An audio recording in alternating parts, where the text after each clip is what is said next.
Halo semuanya, berjumpa lagi dengan saya di Ruang Ilmiah. Hari ini kita akan mempelajari dari ekonomi mikro mengenai jenis-jenis barang. Kalau sebelumnya saya sudah menjelaskan mengenai kebutuhan, tentunya kebutuhan ini berkaitan dengan barang yang dibutuhkan. Ya. Ini terlebih dahulu, ya, dalam topik ini saya akan membahas apa itu barang dan jasa. Jadi barang adalah kebutuhan manusia yang terdiri dari benda yang dapat dilihat dan diraba secara fisik. Contohnya seperti baju, sepatu, makanan, dan minuman. Nah, ada juga barang yang tidak dapat diraba dan tidak dapat dilihat seperti apa? Seperti udara.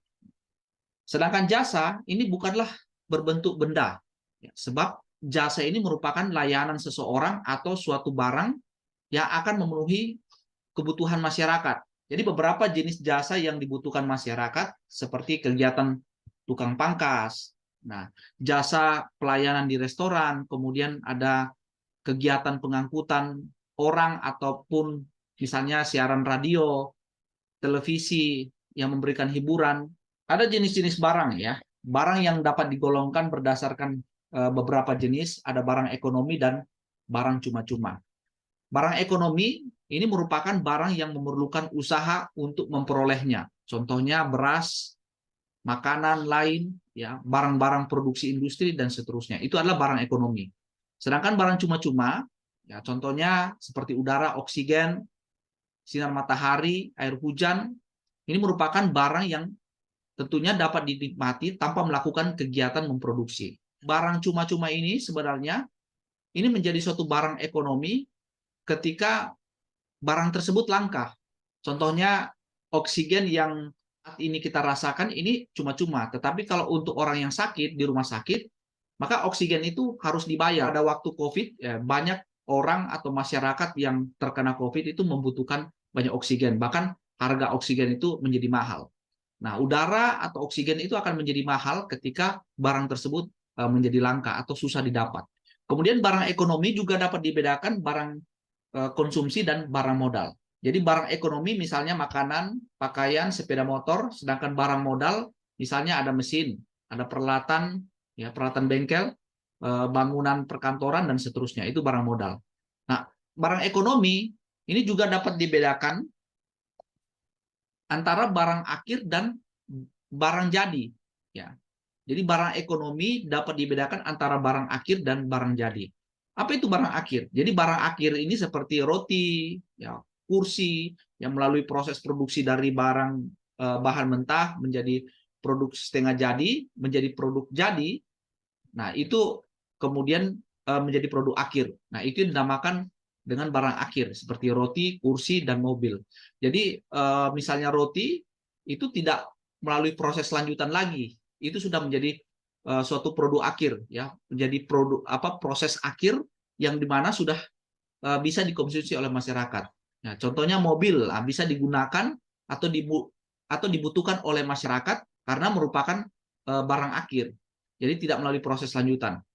Nah, berbeda dengan barang setengah jadi. Ya, barang setengah jadi ini ada proses lanjutan untuk menjadi barang jadi. Ya, misalnya tepung, tepung ini merupakan barang setengah jadi. Kemudian nanti di proses selanjutnya ada proses lanjutan untuk menjadi roti.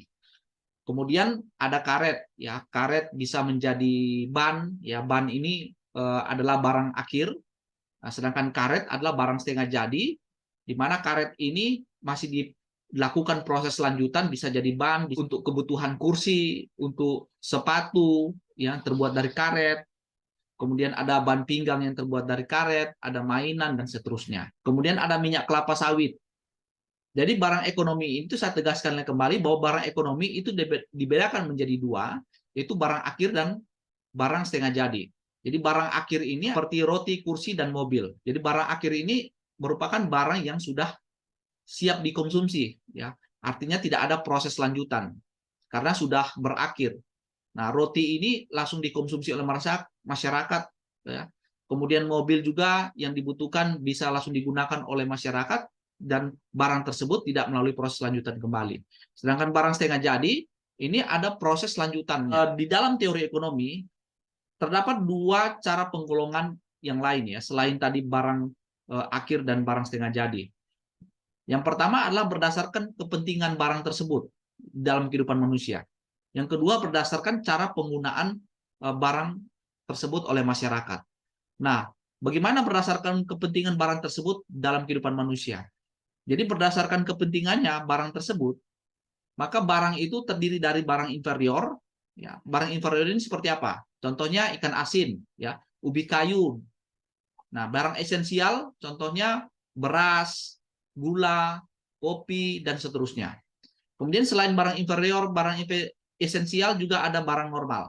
Nah, barang normal ini contohnya ada baju, buku, kemudian yang terakhir adalah barang mewah. Contohnya mobil, emas, dan lain-lain. Nah, ini adalah contoh beberapa penggolongan barang berdasarkan kepentingan barang tersebut yang tentunya dibutuhkan oleh manusia. Sedangkan berdasarkan cara penggunaan barang tersebut oleh masyarakat, barang-barang ini ya, dibedakan menjadi barang pribadi dan barang publik. Nah, berdasarkan cara penggunaan barang ini, ya contohnya barang pribadi, misalnya makanan, pakaian, mobil. Nah, ini merupakan barang pribadi, ya digolongkan menjadi barang pribadi. Sedangkan barang publik, misalnya jalan raya, ya karena ini dipakai bersama oleh masyarakat, dipakai oleh umum. Kemudian ada lampu lalu lintas. Nah, ini adalah barang publik. Jadi saya tegaskan lagi bahwa dalam teori ekonomi itu terdapat dua cara penggolongan barang, yaitu barang berdasarkan kepentingannya. Yang kedua adalah barang berdasarkan cara penggunaannya, cara penggunaan barang tersebut oleh masyarakat. Nah, berdasarkan kepentingan tadi ada barang inferior, ada barang esensial, barang normal, dan barang mewah. Sedangkan berdasarkan cara penggunaan barang tersebut oleh masyarakat, ada barang pribadi dan barang publik. Demikian penjelasan saya mengenai ekonomi mikro. Jangan lupa sekali lagi di subscribe, bunyikan loncengnya agar sahabat semua mendapatkan informasi yang bermanfaat mengenai seputaran ekonomi mikro. Nanti saya akan menjelaskan kelanjutan dari materi-materi atau teori-teori ekonomi mikro. Tentunya yang berkaitan dengan kurva-kurva. Nah, dari penjelasan saya sebelumnya, yang awal, kedua, dan yang ketiga ini, mulai dari kebutuhan, kemudian masalah berkaitan dengan masalah kebutuhan, ada faktor-faktor produksi, ada yang berkaitan dengan barang yang hari ini saya jelaskan, ini adalah merupakan teori dasar atau teori awal di dalam ekonomi mikro yang saya sudah jelaskan. Dan selanjutnya saya akan menjelaskan ke tingkat yang lebih di atas lagi mengenai teori ekonomi mikro. Tentunya yang berkaitan dengan pendekatan grafik secara grafik maupun secara persamaan matematika di dalam menjelaskan ekonomi mikro itu sendiri. Oleh karena itu, ikuti terus ruang ilmiah ini, karena di ruang ilmiah ini juga selain ekonomi mikro yang saya sudah jelaskan, juga materi-materi saya sebelumnya, saya sudah pernah jelaskan sebenarnya berkaitan dengan skripsi ya atau tugas akhir. Nah, di situ banyak penjelasan saya ya mengenai tugas akhir, silakan cek di playlist. Oke, sekian dan terima kasih.